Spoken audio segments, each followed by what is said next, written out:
Bonsoir à tous, je suis ravi de vous retrouver pour ce live startup sur WeSeed. J'ai le plaisir d'accueillir ce soir les dirigeants de la société Myriad qui se présentent à vous pour une seconde levée sur la plateforme WeSeed après celle réalisée en 2019. Je vais vous rappeler pour les WeSeeders qui ne sont pas habitués au live le déroulé dans un premier temps de ce live. Donc après mon introduction, je laisserai la parole aux dirigeants de Myriad qui se présenteront à vous et qui réaliseront leur pitch pendant une quinzaine-vingtaine de minutes. Puis ensuite, nous réaliserons la séance de questions-réponses. Donc, à cet effet, je vous rappelle que vous pouvez poser vos questions via le petit pictogramme que vous trouvez en bas de votre écran, où il y a marqué Q et R. C'est dans cet endroit-là que vous pouvez poser vos questions et je les poserai aux dirigeants après leur présentation. Messieurs, je vous laisse la parole et je vous laisse partager votre support. Bonjour, donc moi je suis Philippe Garabédian, je suis le directeur des opérations chez Myriad et je m'occupe de toute la partie business développement et management au quotidien de la société. Et je suis accompagné de Luc et David qui vont se présenter également. Luc. Donc moi je suis Luc Taleni, je suis l'actuel directeur général de Myriad. Et je vais passer la main à Philippe pour la suite. Et je suis aussi le directeur général de Quattrocento, la société mère de Myriad. Et moi, c'est David. Donc, je suis le directeur technique de Quattrocento et je fais la transition de l'industrialisation vers la filiale de Myriad. Et c'est moi aussi que vous voyez régulièrement répondre à vos commentaires sur la plateforme. J'ai cette agréable tâche. Et également de poster les bonnes nouvelles au sujet du projet. Voilà.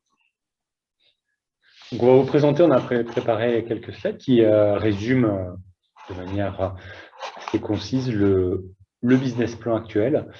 Donc n'hésitez pas à poser vos questions. On sera ravis d'y répondre.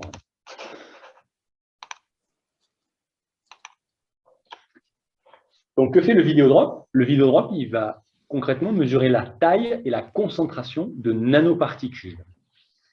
Et plus spécifiquement, nous avons décidé de nous orienter vers les nanoparticules biologiques. Ce contexte, il est assez précis. Donc, pourquoi nous sommes-nous orientés vers les nanoparticules biologiques et surtout, plus précisément, pourquoi nous sommes-nous orientés vers la détection de virus? Car les thérapies cellulaires et géniques sont un grand espoir pour les traitements des maladies génétiques et pour la lutte contre le cancer.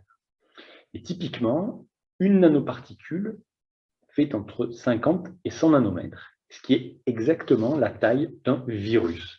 Or, ces virus sont invisibles au microscope.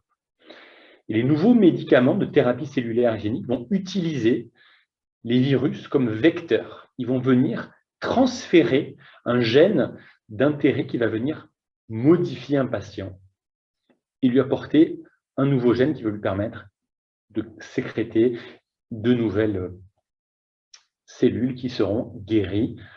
Pourquoi? Quel est l'intérêt de faire cela et d'utiliser le Videodrop dans ce contexte-là? C'est qu'il faut contrôler cette dose de virus qu'on va utiliser pour modifier génétiquement les cellules. Et nous, plus spécifiquement, on va regarder la modification des lymphocytes T auxquels on va venir transférer un gène d'intérêt qui s'appelle le gène CAR. Comment on va venir fabriquer ces vecteurs viraux, ces virus qui vont transférer ces gènes d'intérêt? L'idée, c'est qu'un cycle de bioproduction de ces vecteurs, ça va durer entre 4-5 semaines. Et surtout, c'est un processus qui est très coûteux. Parce qu'au final, le biomédicament qui va être produit grâce à ce vecteur viral va coûter autour de 500 000 € par patient.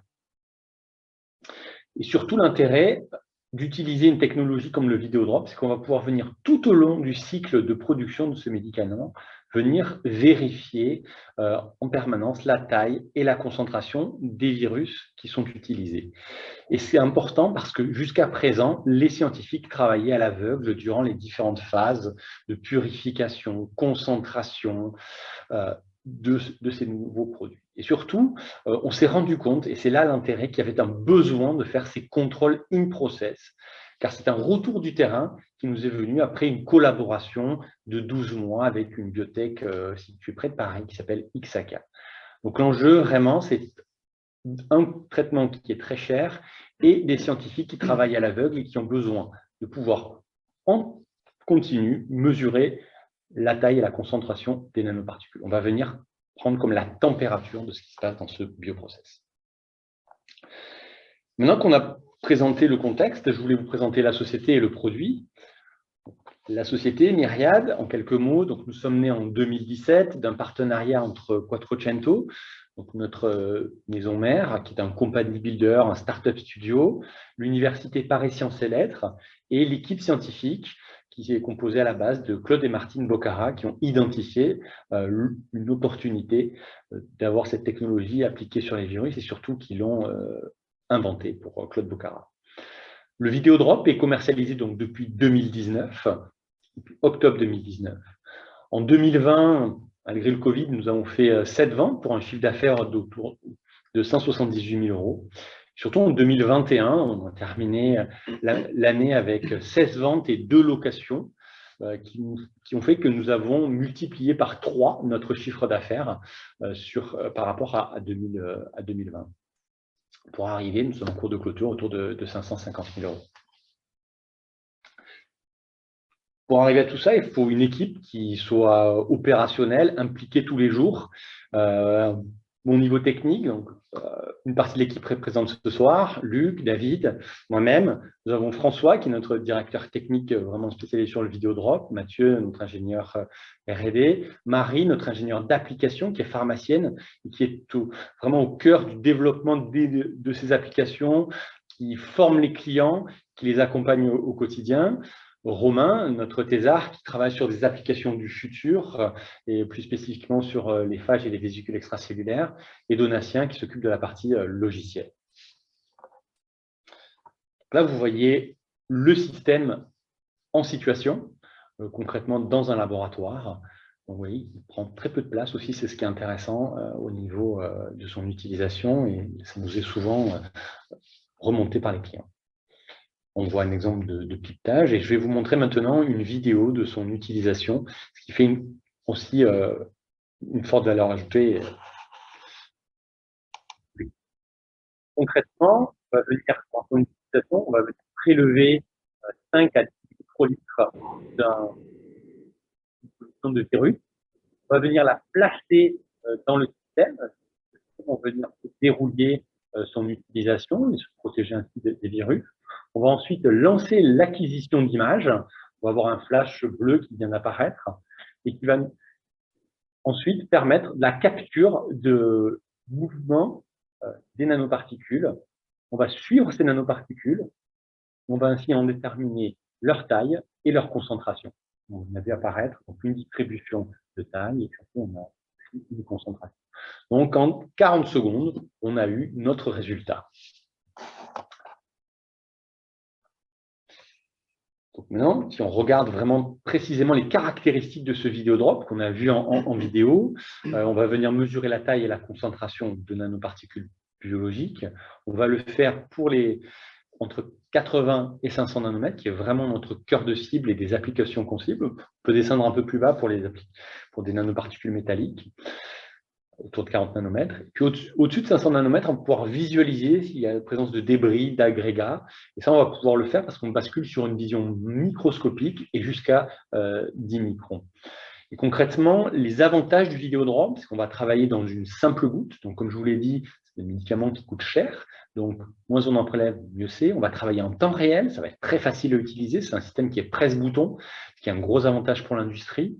On va travailler sans marquage. Donc, on ne va pas rajouter de substances qui permettraient de révéler la présence d'objets, ce qui est très intéressant parce qu'on va pouvoir effectivement travailler sur ce qui est effectivement produit, sans modification, et ça peut être non dénaturant. Et on va aussi pouvoir travailler sur des mélanges qui vont être complexes et visqueux, ce qui peut être intéressant dans le cadre de recherche applicative. Voilà. Alors, vous me direz quelles vont être les applications du Vidéodrop et sur quel type de nanoparticules biologiques qu'on se cible, donc les virus. Et l'idée, ça va être, comme je vous l'ai dit, de contrôler en continu la production de ces vecteurs viraux pour la thérapie cellulaire, donc de ces vecteurs qui vont permettre de transférer un gène d'intérêt, d'étudier, de détecter les vésicules extracellulaires qui sont utilisées, qui sont étudiées dans le cadre de maladies comme le cancer, le diabète, les maladies neurodégénératives, et toute une grande pan de recherche qui se développe autour de ça. Et puis, on va aussi ressurgir les bactériophages, et l'idée, ce serait pareil, de contrôler en continu la production de ces bactériophages, qui sont des éléments qui rentrent dans ce qu'on appelle la phagothérapie, qui sont une alternative aux antibiotiques. Et donc les phages sont aussi quelque chose qui est très prometteur dans cette lutte contre l'antibiorésistance. Notre stratégie, et quel marché on adresse, clairement. Notre stratégie, c'est vraiment de développer l'académie pour venir toucher le milieu industriel. Notre vision, c'est de devenir l'outil de référence pour la caractérisation des bioproductions de solutions de nanoparticules biologiques à destination de la thérapie cellulaire et génique. Pour ça, on avait mis en place une stratégie en 2 étapes. La première qui était de cibler les laboratoires académiques avec pour objectif de générer des publications scientifiques et de gagner de la reconnaissance auprès de cette communauté scientifique pour générer de l'intérêt en milieu industriel, pouvoir ainsi ensuite, par ricochet, adresser la bioproduction industrielle avec un vidéodrop certifié et ainsi devenir cet outil standard. Le Covid nous a montré que finalement, on avait plus facilement eu accès à la bioproduction industrielle, et ce qui était une très très bonne surprise pour nous et qui nous ouvre encore plus de perspectives pour l'avenir. Je regarde la demande, clairement, donc comme je vous l'ai dit, elle est divisée en 2 segments de marché, qui est le milieu académique et le monde industriel, avec nos 2 cibles de marché principaux, qui sont l'antivirus, qui fait partie du marché des virus, et le marché des vésicules extracellulaires. Si on regarde au total, on estime qu'il y a à peu près 1800 cibles potentielles qui peuvent être utilisées par nos différents clients.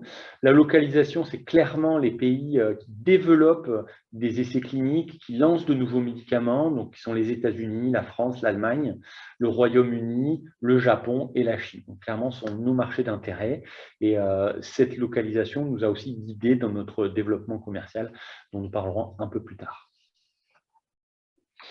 Point intéressant sur la demande, c'est que si on regarde cette demande de fabrication, c'est-à-dire après avoir développé un médicament, donc quand ils sont vraiment en phase finale de certification, l'idée est de voir cette demande en fabrication augmenter de 20 à 25%, va augmenter de 20 à 25% entre 2020 et 2025, ce qui nous porte à croire que le marché va donc être multiplié par 2 en 4 ans. Autre point intéressant, c'est les investissements qui sont faits par les sociétés qui sont productrices de ces biomédicaments. On voit qu'il y a l'expansion autour des lignes de bioproduction, et depuis 2020, il y a eu plus de 2,3 milliards de dollars d'investissement là-dedans, alors principalement aux États-Unis, un petit peu en France et en Suisse. Sinon, pour revenir à l'aspect business, donc le vidéodrop, clairement, il est vendu autour de 45 000 €. On fera un contrat de maintenance, propose un contrat de maintenance avec, on facture l'installation et la formation. Nous avons mis en place une option software qui permet de mieux nous insérer dans les laboratoires et dans les unités de production qui sont certifiées bonnes pratiques de fabrication, qui était un gros enjeu pour nous et surtout qui est une forte demande de l'industrie pharmaceutique. Et où on a aussi développé un kit de consommables qui nous permet aussi de respecter une certaine stérilité de changement de ces lamelles. Très bonne nouvelle, c'est qu'en janvier de cette année, nous avons réalisé 4 ventes. Et aujourd'hui, c'est peut-être une coïncidence, mais on a reçu une nouvelle commande venant du Japon. L'objectif cette année, c'est de arriver à un chiffre d'affaires autour d'1,4 million d'euros. En 2023, 2,4, et avec un objectif d'ici 2025 autour de 5 millions d'euros. Maintenant, je voulais revenir plus concrètement sur les succès depuis le premier tour WICID et ce que WICID nous a permis de faire concrètement. Et c'est pour ça qu'aussi on revient sur la plateforme, et c'est pour ça que WICID nous a fait confiance aussi. Concrètement, ça Le premier tour nous a permis, au-delà de notre développement industriel et de l'industrialisation du Vidéodrop, de développer notre réseau commercial. Donc, comme je vous l'ai dit, on a ciblé principalement les endroits où étaient développés les nouveaux médicaments. Donc en Chine, au Japon, aux États-Unis, en Grande-Bretagne, en Allemagne. Nous avons des distributeurs, un petit distributeur au Portugal également. Ça nous a permis de faire de nombreuses démos. Donc, on a fait 35 démos en 2021. On a développé tout ce qui est la formation et l'éducation autour du Vidéodrop pour s'assurer que nos utilisateurs aient une parfaite maîtrise de son utilisation et donc puissent l'utiliser au mieux et s'en servir au mieux dans l'optimisation de leur production de médicaments. On a développé un logiciel qui est compatible, bonne pratique de fabrication. Donc très tôt, les industriels ont demandé un appareil qui soit compatible avec leur système qualité. Nous y avons répondu. 2021, c'est aussi l'année où on a 2 publications scientifiques. Comme je vous disais, le développement du Vidéodrop passera par là. Et un des points où on est vraiment très fiers de ça, c'est notre réaction par rapport au Covid, c'est ce développement des démos hybrides. Nous n'avons pas pu voyager, elle est très limitée. Donc, on a mis en place un système qui nous permet de faire des démonstrations, d'apporter du support à nos distributeurs, à nos agents à distance. Clairement, le savoir était chez Myriad, il fallait qu'on trouve un moyen de le transmettre et qu'on trouve un moyen de démontrer à nos potentiels clients que le Vidéodrop est une bonne solution pour eux. On a pu, à distance, supporter nos distributeurs, nos vendeurs, de manière assez simple finalement. Les succès aussi depuis le premier tour, c'est des clients. Quelque chose de très intéressant, qui est une très bonne surprise aussi de 2021, c'est qu'on a vendu des machines à 2 Big Pharma, donc 2 très très grosses sociétés de l'industrie pharmaceutique. Alors je me suis désolé, je ne peux pas citer leur nom parce que nous avons des accords de confidentialité avec eux. Mais c'est aussi notre partenaire Xaka, une biotech aux États-Unis qui a 2 systèmes et qui vient d'en recommander encore 2. Une société en France, Inoscal, qui développe autour des maladies rares liées aux troubles musculo-squelettiques. Un centre de référence, le CEMIPAI, qui étudie des virus à très fort potentiel viral. Un partenaire aussi en Finlande. On travaille avec l'Université Paris Diderot, l'Institut INRA Michaelis, avec lesquels on a une thèse. Et pour l'application sur des phages et des vésicules extracellulaires, un laboratoire à Nantes et aussi donc des clients au Japon. Le deuxième tour WICID, que va-t-il être? Donc, c'est clairement pour nous l'objectif de venir et de vous proposer de nous accompagner pour continuer le développement de la force de vente et de la distribution, de pouvoir structurer nos actions marketing et de pouvoir aussi nous aider à lancer commercialement et ces nouvelles versions logicielles avec donc renforcer ce développement du logiciel BPF, pouvoir développer une meilleure, continuer l'implémentation de notre nouvelle interface et lancer des nouveaux algorithmes de calcul. Tout ça grâce à la structuration de nos efforts marketing et de vente et pour atteindre les objectifs dont je vous ai parlé tout à l'heure. Voilà pour la présentation. Je vous remercie. Merci, messieurs. Présentation qui était très complète. Peut-être, comme vous l'avez bien dit, vous avez réalisé une première levée chez WICID. Vous avez réussi à lever 430 000 €. Peut-être qu'on peut faire un point sur une levée. L'objectif, c'est de lever 500 000 €. À date, vous avez 230 000 €. Est-ce que vous pourriez nous dire où c'est que vous en êtes au niveau des co-investisseurs, pardon? Alors, écoutez, on fait une levée avec des business angels en parallèle. On a déjà 230 000 € de souscrits, on a encore 150 000 € de promesses. Donc, on devrait être à 380. Donc, on a déjà dépassé l'objectif et on serait ravis d'aller encore plus haut pour donner plus de moyens à l'équipe de se développer commercialement. Mais là, on a dépassé l'objectif de 500 si tout se passe bien. Et on continue puisque la collecte, on va essayer de caler notre collecte Business Angels de notre côté sur la collecte WICID. Voilà, et on continue. Parfait, merci Luc. Donc en effet, je vous confirme que Myriad est bien en collecte sur la plateforme WICID. Vous pouvez retrouver le dossier en allant sur weseed.com. On va prendre une question de Régis. Bonjour, est-il prévu de descendre la vidéo drop? On n'a pas très bien compris Ça a la question, coupé. ça a coupé au… Pardon, excusez-moi. Une question de Régis. Bonjour, est-il prévu de descendre la résolution du vidéo drop? C'est une très bonne question. Oui, c'est ce qu'on avait mis dans notre business plan. L'objectif pour nous, il est en 2 étapes. Une première étape, qu'un projet qu'on appelle Vision 50. Et l'idée, c'est d'aller voir à 50 nanomètres, qui nous permettra de repousser les limites sur la détection de phages ou de vésicules extracellulaires, d'être encore plus précis. On a un deuxième objectif qui est d'aller autour de 20-30 nanomètres pour aller voir d'autres types de vecteurs viraux, qui sont les adéno-associated virus ou AAV, qui sont les vecteurs viraux du futur. Très clair, merci Philippe. Quel problème résout Videodrop pour les utilisateurs à ce jour? Alors, je vais répondre aussi.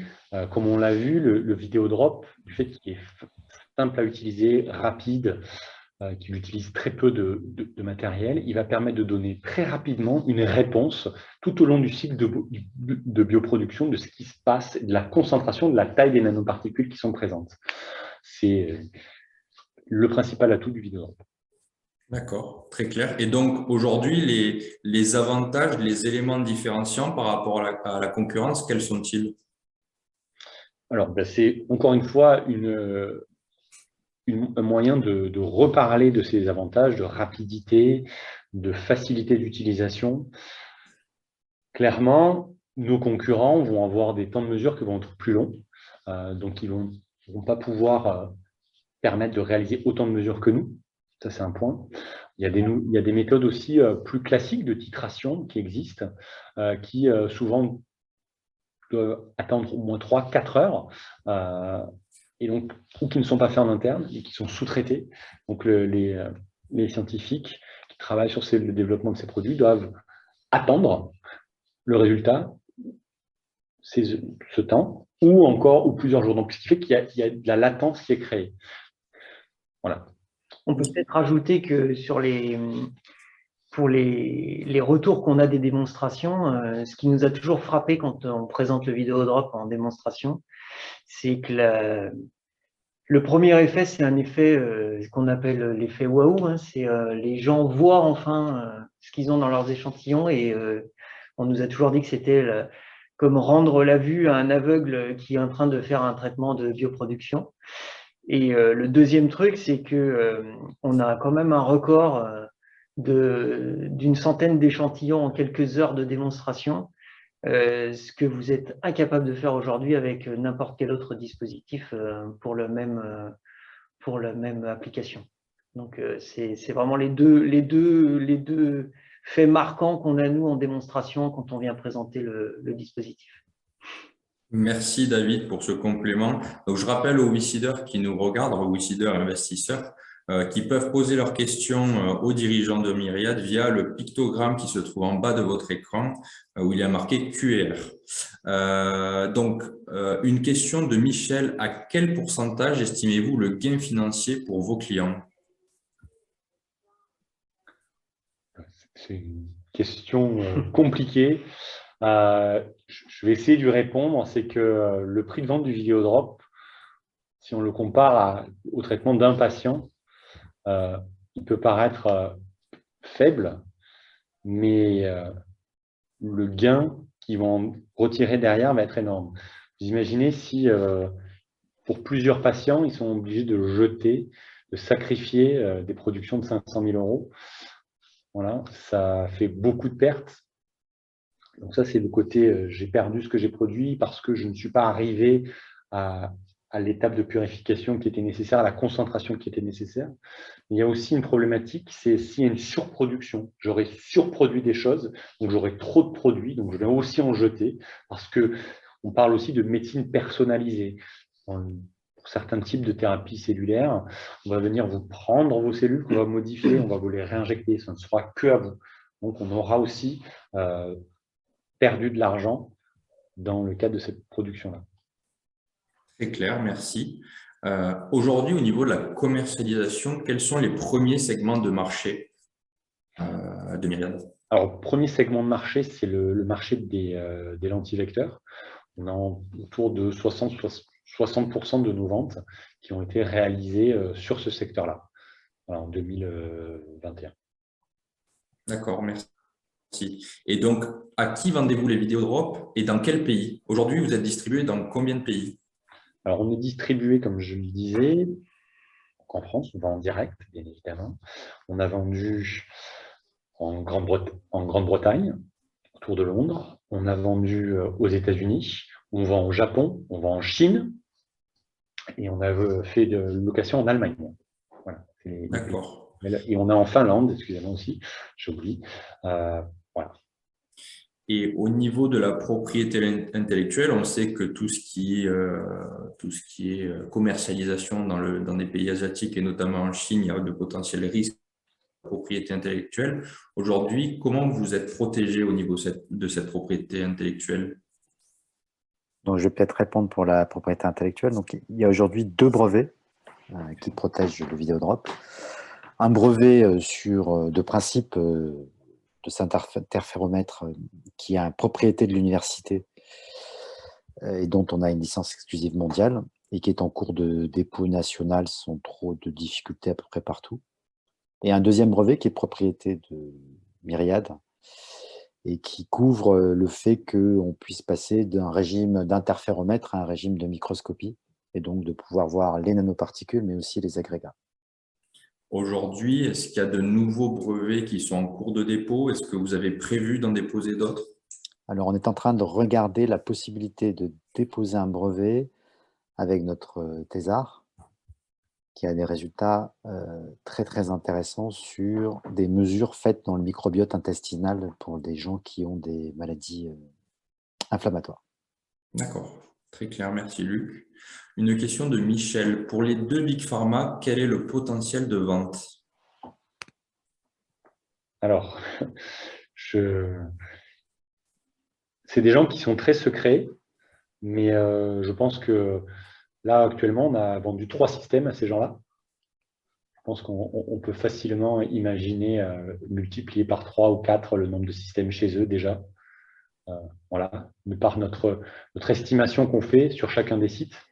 Ce qu'il faut voir, c'est qu'on estime que sur un site et chez une biotech, à minima, ou chez une pharma, sur un site, on peut avoir 4 vidéodrops, jusqu'à 4 vidéodrops installés. Et ça, pourquoi cette réflexion-là? C'est qu'on se base sur un process logique de production. On va venir en R&D pur, on va venir en développement de procédés, c'est-à-dire au moment où ils vont fiabiliser leurs recettes de médicaments, entre guillemets. On va venir en production, bien évidemment. Alors, plus la production sera grosse, plus il y aura besoin de vidéodrops. Et puis, on va venir aussi en assurance qualité, vérifier que cette production est là. Donc, nous, on a identifié qu'on pouvait placer un vidéodrop à chaque endroit et que ça ferait du sens dans le flux de travail. Voilà. Après, ces pharmas-là ont plusieurs sites et dont une d'entre elles, qui est déjà aussi un très gros succès pour nous, c'est qu'un site autour de Londres et un site autour de Philadelphie se sont équipés pour travailler ensemble, voilà, main dans la main, sur le développement de ces futurs médicaments. D'accord. Et aujourd'hui, donc une question de Eric, avez-vous des entreprises concurrentes qui travaillent sur des solutions similaires ou autres? Alors, des entreprises concurrentes, oui, il y en a, ce qui fait que le marché il se développe aussi, on n'est pas les seuls à le pousser, ça c'est ce il faut voir cet aspect-là.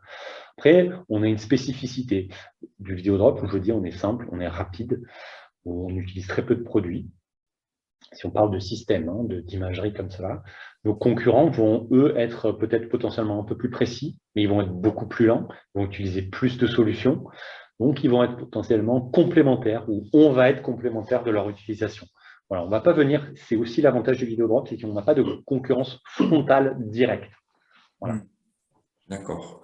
Vous avez parlé pendant la présentation que vous réalisiez des démonstrations physiques, que le Covid a ralenti ces démonstrations, que vous avez néanmoins trouvé des solutions pour faire des démonstrations digitales. Et donc, de Michael, quel est le taux de conversion entre la démonstration et la vente? Peut-être que vous pouvez faire une différence entre la démonstration physique et virtuelle. Alors, j'allais dire que Alors, ce n'est pas des démonstrations qui sont 100% virtuelles, hein, déjà. C'est que ça nous permet d'avoir une seule personne déjà dans le labo, ce qui était souvent le cas. Ça permet d'avoir des personnes souvent qui sont peut-être pas autant formées que les nôtres. Donc, on se répartit. On a besoin de quelqu'un qui vient installer la machine. Mais après, nous, on va apporter l'expertise intellectuelle, j'allais dire, via notre ingénieur d'application qui va venir suivre et poser les questions et challenger les clients. Après, notre taux de conversion, il est autour de 60% après une démo. D'accord. Et vraiment, le cœur pour nous, et c'est pour ça qu'on est sur la plateforme, c'est d'accélérer ce développement et de pouvoir se donner les moyens de faire de la démonstration. D'accord, très clair. Aujourd'hui, qui sont les utilisateurs du Vidéodrop? Est-ce que les personnes qui manipulent le Vidéodrop doivent avoir une qualification particulière ou est-ce que c'est accessible à n'importe qui peut travailler en laboratoire? Alors, je me permets, moi j'arrive à l'utiliser, ce qui est assez exceptionnel dans le groupe Quattrocento. Donc voilà, je vous mets une réponse. Je crois que tout le monde peut l'utiliser. Vas-y Philippe. Oui, voilà, j'allais dire, c'est très simple d'utilisation. Voilà, du moment où vous savez manier une pipette, du moment où vous n'avez pas peur de travailler avec des virus, que vous respectez les conditions de sécurité qui sont requises dans un laboratoire de niveau 2, voire de niveau 3. Hein, voilà. Et puisqu'on en est à des références personnelles, récemment, ma fille de 3e a fait son stage, a eu l'occasion d'utiliser le Vidéodrop. Sans aucune difficulté, elle s'est même éclatée à le faire, à mesurer un peu tout ce qui traînait dans le laboratoire. Donc, très franchement, c'est très facile, très, très facile. Très clair. Une question de Michel. Quand pensez-vous atteindre le point mort? Alors nous, on préfère break-even en anglais. Hein. Voilà. Philippe, je te laisse répondre. Alors, fin 2023, début 2024. Voilà. Fin 2023, début 2024, très clair. Est-ce qu'aujourd'hui, la scalabilité, par quoi ça passera chez Myriad? Est-ce que ça sera une optimisation de l'industrialisation ou par d'autres facteurs? Je pense qu'il va y avoir plusieurs facteurs. Déjà, ça va être un réseau commercial solide qui permet d'avoir des gens compétents qui vendent le Vidéodrop, qui ont une chaîne de valeur autour du Vidéodrop. Moi, j'aime bien parler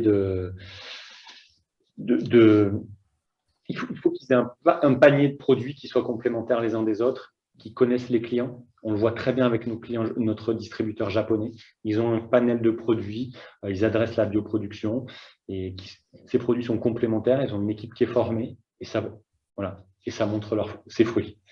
Ça, c'est un point. Bien évidemment, le fait d'avoir des performances qui soient, comme il y avait une question tout à l'heure, améliorées, comme toujours, et c'est le sens de l'histoire aussi, nous permettront d'adresser des marchés plus larges et potentiellement d'autres applications qu'on ne connaît pas actuellement.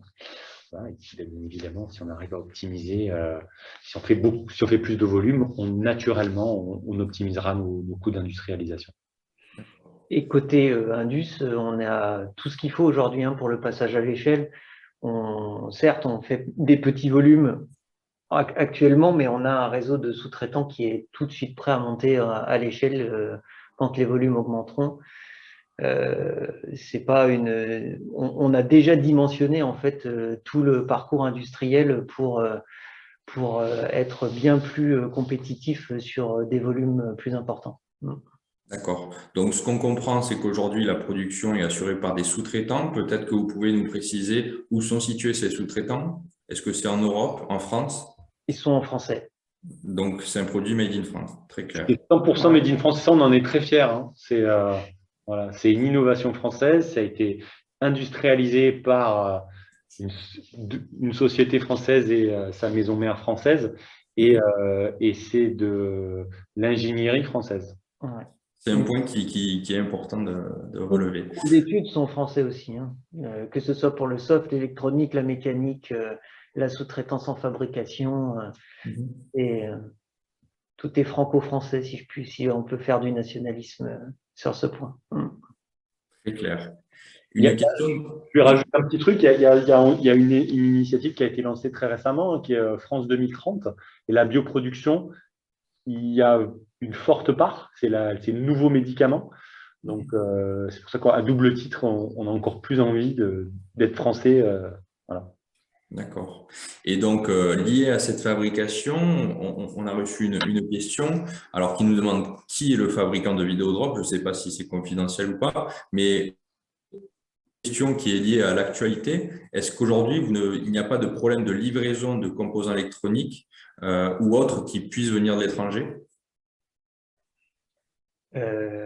Alors oui, bien sûr, il y en a. On a démarré en fait fin d'année dernière déjà par anticipation une étude, une revue par notre sous-traitance de toute la nomenclature du dispositif pour savoir quels étaient les composants à risque. On en a identifié quelques-uns, on a pris nos dispositions pour faire en sorte que on soit couvert sur l'année qui vient. Et on continue cet exercice de manière très régulière pour tout simplement gérer le risque que ça puisse nous arriver sur d'autres composants avec les moyens dont on dispose aujourd'hui. Mais vous avez raison, sur les composants électroniques, le marché est très tendu, les prix augmentent et c'est un exercice pour nos sous-traitants quasiment quotidien de jonglerie entre les fournisseurs, les prix. Et c'est vrai aussi pour les matières premières, pour tout ce qui est usinage mécanique. Et pour répondre à la question sur l'identité du sous-traitant, moi, je pense qu'on peut le dire, c'est une société qui s'appelle STAE, qui est basée à Antony, dans les Hauts-de-Seine. Non, Savigny. Ah oui, Savigny. Savigny-sur-Orge, ils ont déménagé. Oui. Tu as raison, ils ont déménagé. C'est clair. Merci beaucoup, David. S'ils participent à ce live, parce que je sais que certains d'entre eux pourraient être intéressés. Je m'excuse pour la localisation et j'en profite pour faire leur promotion. Voilà. Merci beaucoup. On va prendre une dernière question donc, de Sophie. Est-ce qu'aujourd'hui, vous avez d'autres produits, services à proposer au sein de Myriad? Est-ce que vous avez l'ambition d'étendre cette gamme de produits? Alors, c'est le fruit du travail qu'on souhaite mettre en place. Donc, Luc en a déjà parlé, on a eu des résultats très prometteurs autour de la thèse de thésard. Voilà, on a bon espoir que des choses sortent.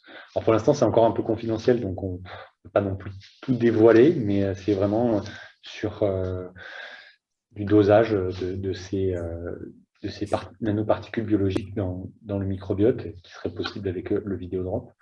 Après, bien évidemment, on a aussi des déclinaisons futures du Videodrop. Si on voit plus petit, ça sera de nouveaux appareils. Voilà. Oui, si je permets de rajouter, on a une partie qui est quand même commence à être intéressante aussi, c'est le GMP, tu peux peut-être en parler? Alors c'est quand même un service. Voilà, c'est une nouvelle option logicielle, GMP ou BPF, comme j'ai dit, bonne pratique de fabrication. Ces bonnes pratiques régissent le système qualité de l'industrie pharmaceutique. Et pour s'insérer dans une ligne de production, il faut avoir un logiciel qui permet des contrôles permanents. Il faut mettre en place de la validation de l'instrument au sein de cette ligne de production et en gros certifier que ce qu'on dit que nous allons faire, nous le faisons exactement. Donc on vend cette option qui nous permet d'améliorer nos marges. Ça a été un long travail de 2021 et là on est très content parce que cette option sort maintenant et on a des commandes dessus. Voilà. Et il y a une peu de consommables sur lesquels on aimerait faire un gros effort. Effectivement, on a comme projet de démarrer une étude de retour d'usage sur le consommable actuel et voir dans quelle mesure travailler un peu sur cet aspect-là pourrait aussi satisfaire des besoins utilisateurs et de là générer des revenus complémentaires sur un consommable un peu malin et un peu intelligent autour du Videodrop.